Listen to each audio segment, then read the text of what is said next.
ಕೋಗಿಲೆ ಲೇಔಟ್ ಆಯ್ತು. ಈಗ ತನಿಸಂದ್ರದ SRK ನಗರದ ಬಳಿ ನಲ್ಲಿದ್ದೀವಿ. 3 ತಿಂಗಳ ಹಿಂದೆ ಅಷ್ಟೇ ಮನೆಯನ್ನ ಕೊಂಡು ತೆಗೆದುಕೊಂಡಿದ್ರಂತೆ. ಈಗ ಅದು ಬಿಡಿಯ ಜಾಗ, ಹಾಗಾಗಿ ಒತ್ತುವರಿ ಮಾಡ್ತಾ ಇದೀವಿ ಅನ್ನೋದನ್ನ ಹೇಳಿ ಒತ್ತುವರಿ ಮಾಡ್ತಾ ಇದ್ರು. ಸದ್ಯ ಮನೆ ಮಾಲೀಕರನ್ನು ಕೂಡ ಮಾತನಾಡ್ಸೋಣ. ಇಲ್ಲಿ ಈಗಾಗಲೇ ಅವರು ಒಂದು ರೀತಿಯಾಗಿ ಅದನ್ನ ಅವಾಯ್ಡ್ ಮಾಡ್ತಾ ಇರುವಂತದ್ದು, ತೆರವು ಕಾರ್ಯಾಚರಣೆಯನ್ನ ಮಾಡೋದಕ್ಕೆ ನಿಲ್ಲಿಸ್ತಾ ಇದ್ದಾರೆ. ಅದರ ಬಗ್ಗೆ ಇಲ್ಲಿ ಅಡ್ವೊಕೇಟ್ ಕೂಡ ಬಂದಿದ್ದಾರೆ, ಅವ್ರನ್ನು ಕೂಡ ಮಾತನಾಡ್ಸೋಣ. ಏನಾಯ್ತು ಅನ್ನೋದನ್ನ ಅವ್ರನ್ನು ಕೂಡ ಕೇಳೋಣ. ಅಲ್ಲ ಸರ್, ಈಗ ತೆರವು ಕಾರ್ಯಾಚರಣೆ ಆಗ್ತಾ ಇದೆ.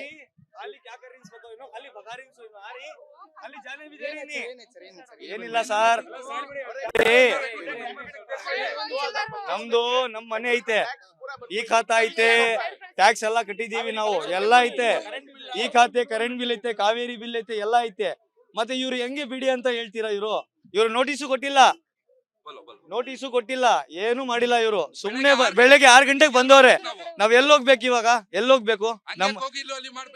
ಇವಾಗ ನಾವು ಆಚ ಕಡೆ ಮನೆ ಐಟಮ್ ಎಲ್ಲ ಆಚ ಕಡೆ ಎಲ್ಲೋಗ್ಬೇಕು ನಾವು? ಇವ್ರು ಹೇಳ್ತಾರೆ ಹಿಂಗೆ ಮಾಡಿ. ನಾವೆಲ್ಲ ಈ ಖಾತಾ 3 ತಿಂಗಳು ಆಗಿದೆ, ಪೂರ್ತಿ ಎಲ್ಲ ಮಾಡ್ಬಿಟ್ಟು ರಿಜಿಸ್ಟರ್ ಮಾಡಿದ್ದಾರೆ, ಈ ಖಾತಾ ಮಾಡಿದ್ದಾರೆ, ಟ್ಯಾಕ್ಸ್ ಎಲ್ಲ ಇವಾಗ ಅಷ್ಟೇ ಎಲ್ಲ ಮಾಡ್ಬಿಟ್ಟು ಇವಾಗ ಏನಕ್ಕೆ ಏನು ಅದ್ರಲ್ಲಿನೋ ಇಲ್ಲಿಗಲ್ ಕೊಟ್ಬಿಟ್ಟು ಲಾಯರ್ಗಳು ನಮ್ಗೆ ಏನು ಇದು ಇಲ್ಲಿಗಲ್ ಅಂತ ಯಾರು ಹೇಳಿಲ್ಲ. ಪೂರ್ತಿ ಎಲ್ಲ ಮಾಡ್ಬಿಟ್ಟು 3 ತಿಂಗಳು ಆಗಿದೆ. ಒಡವೆ ಎಲ್ಲ ನಾವು ಮಾರಿದೀವಿ, ಗಿರ್ವಿ ಇಕ್ಕಿದೀವಿ ನಾವು. ಸಾಲ ತಲೆ ತುಂಬಿ ಸಾಲ ಆಗ್ಬಿಟ್ಟಿದೆ ನಮ್ಗೆ. ಇಂಟ್ರೆಸ್ಟ್ ನಮ್ಗೆ ತಿನ್ನಕ್ಕೆ ಇಲ್ಲ. ಮನೆ ನಿಮಗೆ ಮಾರಿದ್ಯಾರಮ್ಮ? ಒಬ್ರು ಇದ್ದು ಇಲ್ಲಿ ಇದ್ದಾರೆ, ತಲ್ಪುಡ್ಗಿ ಮುದಸ್ಸಿರ್ ಅಂತ ಇದ್ದಾರೆ.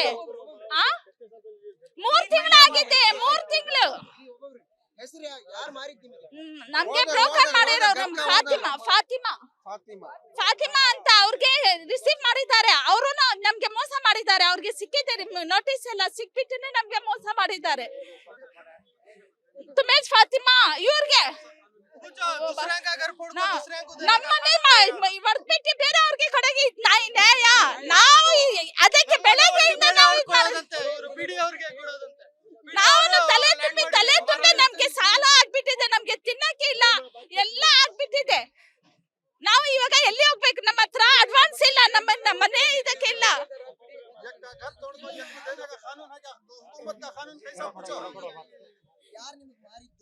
ಒಂದು ಲೋನ್ ಏನು ಆಗಿಲ್ಲ, ನಾವು ಒಡವೆ ಎಲ್ಲ ಇದ್ ಮಾಡಿ ಇದಕ್ಕೆ ಇಂಟ್ರೆಸ್ಟ್ಗೆ ತಗೊಂಡ್ಬಿಟ್ಟು ಎಲ್ಲ ಒಡವೆ ಎಲ್ಲ ಇಟ್ಬಿಟ್ಟು ಮಾರ್ಬಿಟ್ಟು ಮತ್ತೆ ಇಂಟ್ರೆಸ್ಟ್ಗೆ ತಗೊಂಡ್ಬಿಟ್ಟು ನಮ್ಮ ಮನೆ ಇತ್ತು ಗೋವಿಂದಪುರನಲ್ಲಿ, ಅದು ಮಾರಿಬಿಟ್ಟು ನಾವು ಇಲ್ಲಿ ತಗೊಂಡ್ ಬಂದಿರೋದು. ಇವಾಗ ನಮ್ಗೆ ತಿನ್ನಕ್ಕೇನು ಇಲ್ಲ, ಆ ತರ ನಾವು ಏನಾದ್ರೂ ಗಟ್ಟಾಗಿ ಅಂತ ಮಾಡಿರೋದು. 3 ತಿಂಗಳು ಆಗಿದೆ. ಇವಾಗ ನೋಡಿದ್ರೆ ಈ ತರ ಬೆಳಗ್ಗೆ ನಮ್ಗೆ ಒಂದಿನ ಮುಂಚೆನು ನೋಡಿ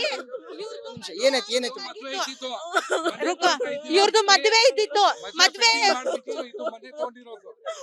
मदवेदो ज्वेलरी लेको जाको जो शादी था, सुनो भैया, जो शादी था घर यहाँ मुदस्सिर बोल को थे, उन्होंने दिखाए शादी था, शादी का जो ज्वेलरी था पूरा भी ले जाको मनापुरम में रखो, हमें घर लिए सो। और जब हम यहाँ से बोले और जो रजिस्टर करा कई ರಿಜಿಸ್ಟರ್ ಆಫೀಸ್ ನಲ್ಲಿ ಯಾಕೆ ಪೇಪರ್ ನೋಡ್ಬಿಟ್ಟು ಹೇಳಿಲ್ವಾ ಅದು ಇದು ಬಿಡಿ ಅದು ಅಂತ? ನಾವು ಗವರ್ನಮೆಂಟ್ ಮೇಲೆ ಟ್ರಸ್ಟ್ ಮಾಡಿದ್ದು, ಅವರೇ ರಿಜಿಸ್ಟರ್ ಮಾಡ್ಕೊಟ್ಟಿದ್ದು. ಅಲ್ಲಿ ಯಾಕೆ ನಮ್ಗೆ ಹೇಳಿಲ್ವಾ? ಬಿಡಿ ಎತ್ತಿದೆ ಅಂತ ಯಾಕೆ ಹೇಳಿಲ್ವಾ? ಡೆಮಾಲಿಶ್ ಮಾಡಕ್ಕೆ ವಿತೌಟ್ ನೋಟಿಸ್ ಬಂದಿದ್ದಾರೆ ಡೆಮಾಲಿಷನ್ ಗೆ. ಯಾವಾಗ ಅವರು ರಿಜಿಸ್ಟರ್ ಮಾಡಿದ್ದು ಅವರು ಸರ್ಚ್ ಮಾಡಲ್ವಾ ಇದು ಬಿಡಿ ಇದು ಅಂತ?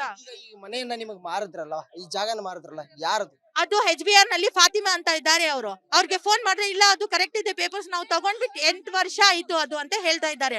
ಇದ್ರದ್ದು ಮದ್ವೆದು ಜ್ಯುವೆಲ್ರಿ ಎಲ್ಲ ಇಟ್ಬಿಟ್ಟಿದೀವಿ, ಮನೆಗೆ ಅಡ್ವಾನ್ಸ್ ಇಲ್ಲ, ಎಲ್ಲ ಸಾಮಾನ್ ತಗೊಂಡ್ಬಿಟ್ಟು ಎಲ್ಲಿ ಹೋಗ್ಬೇಕು? ಎಲ್ಲಿ ಹೋಗ್ಬಿಟ್ಟು? ಮದ್ವೆ ಇದ್ದಿತ್ತು ಪೋಸ್ಟ್ಪೋನ್ ಮಾಡಿದೀವಿ. ಮದ್ವೆದು ಎಲ್ಲ ಸ್ವಲ್ಪ ಅಂತ ತೆಗಿಯೋಣ ಅಂತ ಮಾಡ್ದೆ. ಇವಾಗ ಮದ್ವೆ ಗೋಲ್ಡ್ ಎಲ್ಲ ಅಲ್ಲಿ ಇದೆ, ಮನಪುರಂ ನಲ್ಲಿ ಇದೆ. 12 lakhs ಗೋಲ್ಡ್ ಇಟ್ಟಿದ್ದೀವಿ ನಾವು. 5 ಲಕ್ಷ ಇದ್ ಮಾಡಿದೀವಿ. ಇರೋದು ಮನೆ ಸೇಲ್ ಮಾಡ್ಬಿಟ್ಟು ಇಲ್ಲಿ ತಗೊಂಡಿರೋದು. ಇವಾಗ ಮೊನ್ನೆ ನೀವು ಡೆಮಾಲಿಶ್ ಮಾಡಿದ್ರೆ ನಮ್ ಸಾಮಾನು ನಾವ್ ಎಲ್ಲ ಎಲ್ಲಿ ಹೋಗ್ಬೇಕು? ನಮ್ಗೆ ಜವಾಬ್ದಾರಿ ಬೇಕು. ಇವಾಗ ನೀವು ನೋಟಿಸ್ ಕೊಟ್ಟಿದ್ದೀರಾ ಅಂತ ವರ್ಷ ಮುಂಚೆ ಹೇಳ್ತಾ ಇದ್ದೀರಾ. ಯಾಕೆ 3 months ಮುಂಚೆ ನೋಟಿಸ್ ಕೊಟ್ಟಿಲ್ಲ? ಯಾಕೆ 1 month ಮುಂಚೆ ನೋಟಿಸ್ ಕೊಟ್ಟಿಲ್ಲ? ಯಾಕೆ ಬರದ್ ಮುಂಚೆ ನೋಟಿಸ್ ಕೊಟ್ಟಿಲ್ಲ? ಡೈರೆಕ್ಟ್ ಬಂದ್ಬಿಟ್ಟು ಡೆಮಾಲಿಶ್ ಮಾಡೋದು. ಅಲ್ವಾ? ಇವಾಗ ನಾವು ತಗೊಂಡಿರೋ ಟೈಮ್ ನಲ್ಲಿ ನಮ್ಗೆ ರಿಜಿಸ್ಟರ್ ಏನಕ್ಕೆ ಮಾಡಿದ್ರು? ನಾವು ಯಾರ ಮೇಲೆ ಇವಾಗ ಭರೋಸಾ ಮಾಡ್ಬೇಕು? ಗವರ್ಮೆಂಟ್ ಹತ್ರನೇ ನಾವು ಅಲ್ಲೇನೆ ಹೋಗಿದ್ದು ನಾವು. ಅವ್ರು ಲೀಗಲ್ ಇದೆ ಅಂತ ಪೂರ್ತಿ ಎಲ್ಲ ಟ್ಯಾಕ್ಸ್ ಈ ಖಾತಾ ಎಲ್ಲ ಆಗ್ಬಿಟ್ಟು ಇವಾಗ ಬಿಡಿಎದು ಪ್ರಾಪರ್ಟಿಗೆ ಈ ಖಾತಾ ಹೆಂಗಾಗಿದ್ದು ಹೆಂಗ್ ಮಾಡಿದ್ದಾರೆ? ಕಾವೇರಿ ಕನೆಕ್ಷನ್ ಇದೆ, ಎಲೆಕ್ಟ್ರಿಕ್ ಇದೆ, ಎಲ್ಲ ಕ್ಲಿಯರ್ ಅಂತ ಇದೆ ಹೇಳ್ಬಿಟ್ಟು ನಾವು ಡಾಕ್ಯುಮೆಂಟ್ಸ್ ತಗೊಂಡು ಹೋಗ್ಬಿಟ್ಟು ರಿಜಿಸ್ಟರ್ ಆಫೀಸ್ಗೆ ಹೋಗಿದ್ದು. ಈಗ ಅವ್ರು ಹೇಳ್ತಾ ಇರೋಂಥದ್ದು ಇದು ಬಿಡಿಎ ಜಾಗ, ಅವ್ರು ಒತ್ತುವರಿ ಮಾಡ್ಕೊಂಡಿದ್ದಾರೆ, ಆರ್ಡರ್ ಬಂದಿದೆ, ನಾವು ಡೆಮಾಲಿಷ್ ಮಾಡ್ತಿದೀವಿ ಅಂತ ಹೇಳ್ತಿದ್ದಾರೆ. ನಿಮಗ್ ಮಾರಿದ್ಯಾರು? ಮಾರುವ ಅಂತ ಸಂದರ್ಭದಲ್ಲಿ ನೀವು ಡಾಕ್ಯುಮೆಂಟ್ಸ್ ಗಳನ್ನ ನೋಡ್ಕೊಂಡಿದ್ರ? ಅವಾಗ ಏನಂತ ಹೇಳಿದ್ರು? ನಾನ್ ಏನ್ ಹೇಳ್ತಾ ಇದ್ದೀನಿ, ನಮ್ಗೆ ಡಾಕ್ಯುಮೆಂಟ್ಸ್ ಗೊತ್ತಿಲ್ಲ, ತಗೊಂಡ್ ಬಂದ್ ಕೊಟ್ಟಿದ್ದು ಬ್ರೋಕರ್, ತಗೊಂಡ್ ಹೋಗ್ಬಿಟ್ಟು ನಾವು ತೋರ್ಸಿದ್ ಲಾಯರ್ ಮುದಸಿರ್ ಅಂತ ಇದ್ದಾರೆ, ಅವ್ರಿಗೆ ತೋರ್ಸಿದ್ದು ಎಲ್ಲ ಕ್ಲಿಯರ್ ಇದೆ, 2 ಪೇಪರ್ ಕಮ್ಮಿ ಇದೆ ಅಂತ ಹೇಳಿದ್ದು. ಅದನ್ನು ಅವರು ಇದು ಮಾಡ್ಬಿಟ್ಟು ಕೊಟ್ಟಿದ್ದು. ರಿಜಿಸ್ಟರ್ ಆಫೀಸ್ಗೆ ಹೋಗಿದಲ್ವಾ, ಅವ್ರು ಯಾಕೆ ಚೆಕ್ ಮಾಡಿಲ್ಲ? ಬಾನಸವಾಡಿ ರಿಜಿಸ್ಟರ್ ಆಫೀಸ್ ನಲ್ಲಿ ಅವ್ರು ಯಾಕೆ, ಅವ್ರಿಗೆ ಗೊತ್ತಾಗಲ್ವಾ ಇದು ಬಿಟಿ ಆಯ್ತು ಏನಿದೆ ಅಂತ? ಲಾಯರೇ ಎಲ್ಲ ಮಾಡಿದ್ರು. ಇವಾಗ ನಾವು ಈ ಲಾಯರ್ ಮೇಲೆ ಟ್ರಸ್ಟ್ ಮಾಡ್ಬೇಕು, ಗವರ್ಮೆಂಟ್ ಮೇಲೆ ಏನ್ ಮಾಡ್ಬೇಕು? ಸಡನ್ ಆಗಿ ಏನು ನೋಟಿಸ್ ಇಲ್ಲ, 3 ಮಂತ್ಸ್ ಆಗಿರೋದು. ಇಲ್ಲಿ ಸಡನ್ ಆಗಿ ಬಂದ್ಬಿಟ್ಟು ನೀವು ಡೆಮಾಲಿಷ್ ಮಾಡಿದ್ರೆ ಮನೆ ತಗೊಂಡ್ ಎಲ್ಲಿ ಹೋಗ್ಬೇಕು? ಸಾಮಾನ್ ಎಲ್ಲಿ ಆಗ್ಬೇಕು? ನಾವು ಎಲ್ಲಿ ಇದು ಸ್ಟೇ ಆಗ್ಬೇಕು ಹೇಳಿ? ಪೋಸ್ಟ್ಪೋನ್ ಮಾಡಿದೀವಿ ಅಂತಂದ್ರಿ, ಯಾವಾಗ ಪೋಸ್ಟ್ಪೋನ್ ಮಾಡಿದ್ವಿ? ನಾವು ಮದುವೆ ಈ ವರ್ಷ ಎಂಡ್ನಲ್ಲಿ ಮಾಡೋಣ, ಸ್ವಲ್ಪ ಏನು ಜ್ಯುವೆಲ್ರಿ ಇಟ್ಟಿದ್ದಾರೆ, ಕೆಲ್ಸಕ್ಕೆ ಹೋಗ್ತಾ ಇದಾರೆ, ಸ್ವಲ್ಪ ಅಂತ ತೆಗ್ಬಿಟ್ಟು ಮಾಡೋಣ ಅಂತ ಇದ್ ಮಾಡಿದ್ದು. ಇವಾಗ ಜ್ಯುವೆಲ್ರಿ ಎಲ್ಲ ಆಚೆ ಇದೆ. ಇವಾಗ ಅಡ್ವಾನ್ಸ್ಗೆನು ಇವಾಗ ನೀವು ಆಚೆ ಸಾಮಾನ್ ಆಗ್ಬಿಟ್ರು ರೂಯಿಬಾನು ಅಂತ ಕೇಳಿಲಿ, ನೀವು ಸಾಮಾನ್ ಎಲ್ಲ ಆಚೆ ಆಗಿದ್ರೆ ಇವಾಗ ಅಡ್ವಾನ್ಸ್ ಇಲ್ಲ ನಮ್ಗೆ, ಮನೆಗೆ ಏನು ಇಲ್ಲ, ಕೈನಲ್ಲಿ ಏನು ಇಲ್ಲ, ತಲೆ ಮೇಲೆ ಫುಲ್ ಸಾಲ ಇದೆ. ಏನ್ ಮಾಡ್ಬೇಕು? ಇವ್ರದ್ದು ಮದ್ವೆ ಇದೆ, ಇವಾಗ ಇರೋದು ಮನೇನು ಸೆಲ್ ಮಾಡ್ಬಿಟ್ಟಿದೀವಿ, ಇವಾಗ ಏನ್ ಮಾಡ್ಬೇಕು? ಸರ್ಕಾರಕ್ಕೆ ಏನ್ ಹೇಳ್ತೀರಿ? ಅಧಿಕಾರಿಗಳು ಈ ತರ ನೋಟಿಸ್ ಕೊಡದೆ ಬಂದು ಡೆಮಾಲಿಷ್ ಮಾಡಿದ್ರಿ ಅಂತ ಹೇಳ್ತಾ ಇದ್ದೀರಿ. ಗೊತ್ತಿಲ್ಲ ಸರ್, ನಾವು ಬಂದ್ಬಿಟ್ಟು 3 ಮಂತ್ಸ್ ಆದಲ್ಲ, 3 ಮಂತ್ಸ್ ಆಗಿರೋದು. ಏನ್ ಹೇಳ್ತೀವಿ ಸರ್? ಈ ತರ ಫ್ರಾಡ್ ಮಾಡ್ಬಿಟ್ಟು ಒಂದ್ ಮನೆಗೆ ಚೀಟ್ ಮಾಡ್ಬಿಟ್ಟು ನೀವು ಚೆನ್ನಾಗಿರ್ತೀರಾ? ಇವಾಗ ಗವರ್ಮೆಂಟ್ ಅಂತ ನಾವು ಏನಂತ ಟ್ರಸ್ಟ್ ಮಾಡ್ಬೇಕು? ನೋಟಿಸ್ ಕೊಟ್ಟಿದ್ರೆ ನಮ್ ಏನಾದ್ರೂ ಮಾಡ್ಬೇಕು, ಏನು ಇಲ್ಲ ಅಂದ್ರೆ ಎಲ್ ಹೋಗ್ಬೇಕು ನಾವು ಹೇಳಿ? ಯಾರು ನೋಡಿಲ್ಲಿ ನಾವು ನನ್ ಮಗಳಿಗೆ ಮದ್ವೆಗೆ ಅಂತ ಇಕ್ಕಿದ್ದಲ್ಲ ಒಡವೆ ಭಾರತ ಮನೆ ಎಲ್ಲ ಮಾರಿ ನೋಡಿ ನಮ್ಮ ಹತ್ರ ಏನ್ ಮಾಡ್ಬೇಕು ನಾವು? ಎಲ್ಲಿಗೆ ಹೋಗ್ಬೇಕು? ಆ ಮನೆ ಬಿಟ್ಟು ಏನಿಲ್ಲ ನಮ್ಮ ಹತ್ರ, ಏನ್ ಮಾಡ್ಬೇಕು ನಾವು? ಎಲ್ಲಿಗೆ ಹೋಗ್ಬೇಕು ನೀವೇ ಹೇಳಿ? ನಾವು ಆಚೆ ಹೋಗಲ್ವಾ? ಯಾಕೆ ಹೇಳಿ? ನಮ್ಗೆ ಮನೆ ಇಲ್ಲ, ಇರೋದೇ ಇದೇ ಮನೆ, ಇವಾಗ ಎಲ್ಲಿ ತಗೊಂಡ್ ಹೋಗ್ಬೇಕು? ನಾವು ಒಳಗಡೆ ಇರ್ತೀನಿ, ನಿಮ್ ಬಿಡಿಯ ಜಾಗ ಇದೆ ಅಲ್ವಾ, ನಮ್ಗೆ ಎಲ್ಲ ಡೆಮಾಲಿಷ್ ಮಾಡ್ಬಿಟ್ಟು ತಗೊಳ್ಳಿ. 30 ತಿಂಗಳಲ್ಲಿ ಈ ಖಾತಾ ಎಲ್ಲ ಮಾಡ್ಸಿದಾರೆ ಸರ್, ಈ ಖಾತಾ ಕೂಡ 30 ತಿಂಗಳ ಮಾಡ್ಸಿದೀವಿ. ಹೋದ ವಾರನೇ ಎಲೆಕ್ಟ್ರಿಕ್ ಬಿಲ್ ಕೂಡ ನಮ್ಮ ಹೆಸರಲ್ಲಾಗಿದೆ ಸರ್. ಅದ್ರಲ್ಲೇ ಅವಾಗ್ಲೇ ಸ್ಟಾಪ್ ಮಾಡ್ಬೋದಾಗಿತ್ತಲ್ಲ ಸರ್. ಇದೆಲ್ಲ ಎಲ್ಲ ಈ ಖಾತಾ ಮಾಡಿಸಿದೀವಿ, ಈ ಖಾತಾ ಮಾಡಿಸಿದೀವಿ. ಟ್ಯಾಕ್ಸ್ ಫುಲ್ ಅಪ್ಡೇಟ್ ಕಟ್ಟಿದೀವಿ, 26 ವರ್ಗೆ ಟ್ಯಾಕ್ಸ್ ಕಟ್ಟಿದೀವಿ ಸರ್. ಇವಾಗ ನೀವು ಮನೆ ಹೊಡಿತೀವಿ ಅಂದ್ರೆ ನಾವು ಒಳಗಡೆ ಇರ್ತೀವಿ, ನಮ್ ಜೊತೆ ಒಟ್ಬಿಡಿ, ಅದ್ಮೇಲೆ ಏನ್ ಹೇಳಕ್ ಆಗಲ್ಲ. ಬೇರೆ ಏನ್ ಆಪ್ಷನ್ ಇಲ್ಲ ನಮ್ಗೆ, ಸುಸೈಡ್ ಮಾಡ್ಕೊಳ್ಬೇಕು ನಾವು. ಇಲ್ಲಿ ವಕೀಲರು ಕೂಡ ಇದ್ದಾರೆ, ಅವ್ರನ್ನು ಕೂಡ ಮಾತನಾಡ್ಸೋಣ. ಅವ್ರು ಏನ್ ಹೇಳ್ತಾರೆ ಅನ್ನೋದು. ಸರ್, ಈ ರೀತಿಯಾದಂತ ಪರಿಸ್ಥಿತಿ ಇದೆ ಅನ್ನೋದು ಸ್ಥಳೀಯರು ಹೇಳ್ತಾ ಇದ್ದಾರೆ. ಬಿಡಿಎ ಅಧಿಕಾರಿಗಳು ಹೇಳ್ತಾರೆ ಇದು ಬಿಡಿಎ ಜಾಗ, ನಾವು ನಮ್ ಕೆಲಸ ಮಾಡ್ತಾ ಇದೀವಿ ಅಂತ ಅವ್ರು ಹೇಳ್ತಾ ಇದ್ದಾರೆ. ಇಲ್ಲಿ ನೋಡಿದ್ರೆ 3 ತಿಂಗಳ ಹಿಂದೆ ಮಾತ್ರ ನಾವು ಮನೆ ತಗೊಂಡಿದೀವಿ ಅಂತ ಹೇಳ್ತಾರೆ. ಇದು ಮನೆ ಮಾರದವ್ರ ತಪ್ಪ, ತಗೊಂಡವ್ರ ತಪ್ಪ, ಅಥವಾ ಈಗ ಸರ್ಕಾರ ತಪ್ಪ? ಏನ್ ಸರ್, ಟೋಟಲಿ ಇಲ್ಲಿಗಲ್ ಡೆಮಾಲಿಷ್ ಆಗ್ತಾ ಇರೋದು ಇದು. ಈಗ ನೋಡಿ, ಇವ್ರಿಗೆ ಗೌರ್ಮೆಂಟ್ ಡಾಕ್ಯುಮೆಂಟ್, ಗೌರ್ಮೆಂಟ್ ಡಾಕ್ಯುಮೆಂಟ್ ಇದು. ಗೌರ್ಮೆಂಟ್ ಅಲ್ಲಿ ರಿಜಿಸ್ಟರ್ ಆಗಿದೆ, ಸಬ್ ರಿಜಿಸ್ಟರ್ ಅಲ್ಲಿ ರಿಜಿಸ್ಟರ್ ಆಗಿದೆ, ಇಸಿ ಇದೆ, ಈ ಖಾತಾ ಇದೆ, ಟ್ಯಾಕ್ಸ್ ಪೇಡ್ ಗೌರ್ಮೆಂಟ್ ಗೆ ಪೇ ಮಾಡ್ತಾ ಇದಾರೆ. ಆವಾಗ ಇವ್ರು ಬಿಡಿ ಅಂತ ನೋಡಿಲ್ವಾ? ಗೊತ್ತಾಗ್ಬೇಕಲ್ಲ. ಎಲೆಕ್ಟ್ರಿಕ್ ಸಮೇತ ಕಾವೇರಿ ನೀರು ಇದೆ, ಈಗ ಅವಾಗ ಗೊತ್ತಾಗ್ಬೇಕಲ್ಲ ಗೌರ್ಮೆಂಟ್. ಇದ್ರಲ್ಲಿ ಗೌರ್ಮೆಂಟ್ ಅಫಿಷಿಯಲ್ ಇನ್ವಾಲ್ವ್ಮೆಂಟ್ ಇದೆ. ಇಲ್ಲ, ಟೋಟಲಿ ಕರಪ್ಟ್ ಆಗಿರೋದು ಇದು. ಕರಪ್ಷನ್ ತಗೊಂಡು ಈಗ ಬಡವರಿಗೆ ಬಂದು ಡೆಮಾಲಿಷ್ ಮಾಡ್ತಾ ಇರೋದು. ಈಗ UP ನಲ್ಲಿ ಆಗ್ತಾ ಇತ್ತು ನೋಡಿ, ಬುಲ್ಡೋಸರ್. ಇದೇ ರೀತಿ ಇಲ್ಲಿ ಕಾಂಗ್ರೆಸ್ ಗೌರ್ಮೆಂಟ್ ಅಲ್ಲಿ ನಡೀತಾ ಇದೆ. ಇವತ್ತು ಕಾಂಗ್ರೆಸ್ ಗೌರ್ಮೆಂಟ್ ಅದೇ ರೀತಿ ಬುಲ್ಡೋಸರ್ ನಡೀತಾ ಇದೆ ನೋಡಿ. ಪಾಪ ಸೂಸೈಡ್ ಮಾಡೋದು ಪರಿಸ್ಥಿತಿ ಬಂದಿದೆ, ಆ ರೀತಿ ಆಗಿದೆ. ಈಗ ಗೌರ್ಮೆಂಟ್ ಇವ್ರಿಗೆ ಎಲ್ಲಿ ಹೋಗ್ಬೇಕು? ಡೆಮಾಲಿಷ್ ಮಾಡ್ಬಿಟ್ರೆ ಎಲ್ಲಿ ಹೋಗ್ಬೇಕು ಇವರು? ಆ ರೀತಿ ಪರಿಸ್ಥಿತಿ ಆಗಿದೆ. ಪ್ರತಿಯೊಂದು ಡಾಕ್ಯುಮೆಂಟ್ ಇದೆ ಇವ್ರ ಹತ್ರ. ಈಗ ಮನೆಗೆ ಏನೇನು ಡಾಕ್ಯುಮೆಂಟ್ ಬೇಕು ಎಲ್ಲ ಡಾಕ್ಯುಮೆಂಟ್ ಇದೆ.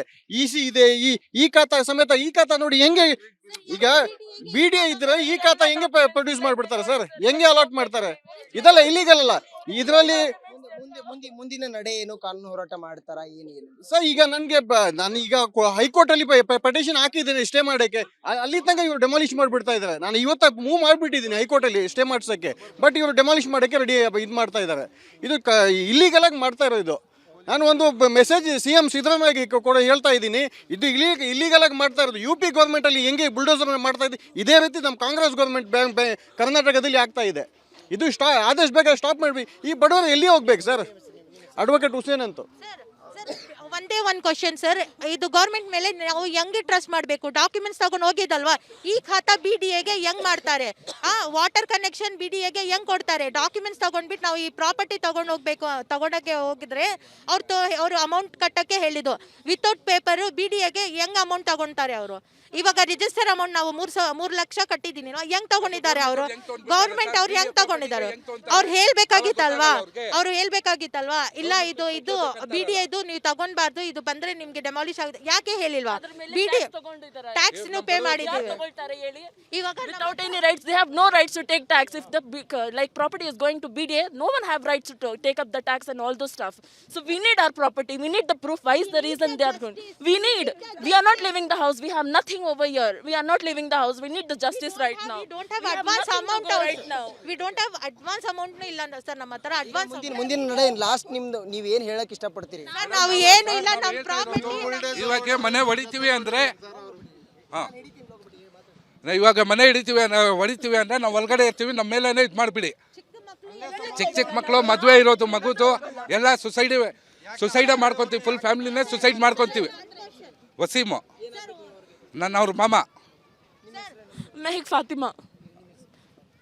ಸರ್, ರೂಹಿ ಅಂತ ನನ್ಗೆ ಒಂದೇ ಕ್ವಶನ್. ಇವಾಗ ನೀವು ಮನೆ ಕೇಳಿ ನಮ್ಗೆ ಒಂದೇ ಕ್ವಶನ್ ಸರ್. ಇವಾಗ ನೀವು BDA ಪ್ರಾಪರ್ಟಿ ಅಂತ ತಗೊಂಡ್ ಬಿಡ್ತಾ ಇದ್ರೆ ನಮ್ಗೆ ಏನ್ ಕೊಡ್ತಾ ಇದ್ದೀರಾ? ನಮ್ಗೆ ಏನು ಬೇರೆ ಪ್ರಾಪರ್ಟಿ ಕೊಡಿ, ನಾವು ಬಿಡ್ತೀವಿ. ಇಲ್ಲ ಅಂದ್ರೆ ನಮ್ಮ ಹತ್ರ ಅಡ್ವಾನ್ಸ್ನೂ ಇಲ್ಲ. ಏನು ರೋಡ್ ನಲ್ಲಿ ಇಡ್ಬೇಕು ಸಾಮಾನು ತಗೊಂಡು? ಹುಡುಗಿಗೆ ತಗೊಂಡು ಏನ್ ಚಿಕ್ಕ ಮಕ್ಳಿಗೆ ತಗೊಂಡು ಎಲ್ಲಿ ಕಡ್ಕೊಂಡು ಹೋಗ್ಬೇಕು? ನಮ್ಗೆ ಆನ್ಸರ್ ಬೇಕು. ರೂಹಿ ಅಂತ ಸ್ಥಳೀಯರ ಮಾತುಗಳು. ಅಂದರೆ 3 ತಿಂಗಳ ಹಿಂದೆ ಅಷ್ಟೇ ನಾವು ಮನೆಯನ್ನ ತೆಗೆದುಕೊಂಡಿದ್ವಿ. ಅದರಲ್ಲೂ ಕೂಡ ಮದುವೆಗೆ ಅಂದರೆ ಮದುವೆ ಮಾಡಬೇಕಾಗಿತ್ತು, ಮಗಳ ಮದುವೆ ಇತ್ತು. ಆ ಮದುವೆಗೆ ಬೇಕಾಗಿದ್ದಂತಹ ಗೋಲ್ಡ್ ಏನಿತ್ತು ಅದನ್ನು ಒತ್ತೆ ಇಟ್ಟು ಬಂದಂತಹ ಹಣದಲ್ಲಿ ನಾವು ಮನೆಯನ್ನು ತೆಗೆದುಕೊಂಡಿದ್ವಿ. ಮದುವೆಯನ್ನು ಮುಂದೆ ಪೋಸ್ಟ್ಪೋನ್ ಮಾಡಿದ್ವಿ. ಸದ್ಯ ಈಗ ಬಂದು ಮನೆಯನ್ನು ಕೂಡ ತೆರವು ಮಾಡ್ತಾ ಇದ್ದಾರೆ. ಇದಕ್ಕೆ ಕಾರಣ ಏನು ಅಂತದ್ದು ಗೊತ್ತಿಲ್ಲ. ನೋಟಿಸ್ ಕೂಡ ಕೊಟ್ಟಿಲ್ಲ. ಆ ಮನೆ ಮಾರಾಟ ಮಾಡುವಂಥ ಸಂದರ್ಭದಲ್ಲಿ ಜೊತೆಗೆ ಡಾಕ್ಯುಮೆಂಟ್ಸ್ಗಳು ಕೂಡ ನಮ್ಮ ಹತ್ರ ಇದ್ದಾವೆ. ಈ ಖಾತಾ ಮಾಡಿಸಿದ್ದೀವಿ, ಟ್ಯಾಕ್ಸನ್ನು ಕಟ್ಟಿದ್ದೀವಿ, ಯಾಕಾಗಿ ಈ ಒಂದು ಮನೆ ತೆರವು ಮಾಡ್ತಾ ಇದ್ದಾರೆ ಅನ್ನೋದನ್ನ ಹೇಳ್ತಾ ಇರುವಂಥದ್ದು. ಜೊತೆಗೆ ನಾವು ಮನೆಯಲ್ಲೇ ಇರ್ತೀವಿ, ನಮಗೆ ನ್ಯಾಯ ಸಿಗೋವರೆಗೂ ಕೂಡ ನಾವು ಡೆಮಾಲಿಷ್ ಮಾಡೋದಕ್ಕೆ ಬಿಡೋದಿಲ್ಲ ಅನ್ನುವಂಥ ಮಾತನ್ನ ಆ ಮನೆ ಮಾಲೀಕರು ಹೇಳ್ತಾ ಇರುವಂಥದ್ದು. ಸದ್ಯ ಈ ಒಂದು ಪ್ರಕರಣ ಯಾವ ಹಂತಕ್ಕೆ ಹೋಗಿ ತಲುಪುತ್ತೆ ಅನ್ನುವಂಥದ್ದನ್ನ ಕಾಯ್ದು ನೋಡಬೇಕಾಗಿದೆ. ಕ್ಯಾಮೆರಾ ಪರ್ಸನ್ ಧನುಷ್ ಜೊತೆ ಅರವಿಂದ್, ರಿಪಬ್ಲಿಕ್ ಕನ್ನಡ, ಬೆಂಗಳೂರು.